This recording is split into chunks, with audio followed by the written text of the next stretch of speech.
Hi everyone, my name is Shifa Saltagi Safadi. I'm the author of Kitty in Between, the National Book Award winning novel in verse, as well as Sisters Alone, my upcoming novels in verse about two sisters stuck home alone in a blizzard. Today, my tip for Poetry Month is to allow students and writers to try Anaphora.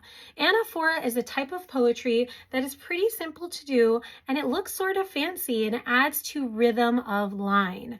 The way you write using the form of Anaphora is to begin every line of a poem with a certain sentence or phrase, but change the ending of it. So different than Snowball or Add a Word poetry, this one is not just adding on to the same line where every line is essentially the same.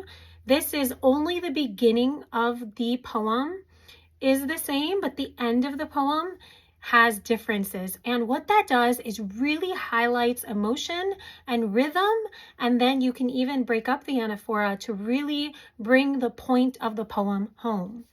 So the book that I'm going to show by illustrating anaphora is A Sea of Lemon Trees by Maria Dolores Aguila, and I am so excited to read to you guys from page 78, poem titled Mama Says.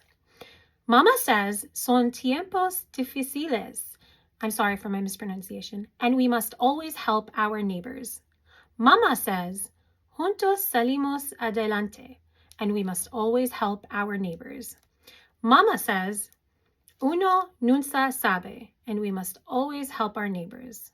Mama, with soft eyes the color of freshly turned earth and hair that curls like clouds, who smells like home and never forgets las viudas o las huérfanos, hands me a wicker basket and sends me to help our neighbors. So do you see how in this anaphora, initially, the words start the same, then the Mexican Spanish phrase was different, then the following line is the same. Then at the end, it says mama, and it talks about mama with soft eyes, the color of fresh earth, and hair that curls like clouds. Beautiful poetry in this book. And then ends and sends me to help our neighbors. And that really solidifies how her mother's telling her, we must help our neighbors, we must help our neighbors, we must. And then it describes mama and shows the helping of the neighbors, which shows the poetry in action. And I apologize for if I am not very fluent in Spanish at all, so I apologize for any mispronunciations and strongly encourage you guys to see the words themselves. This is a beautiful book, and thank you for listening to my tip of the day.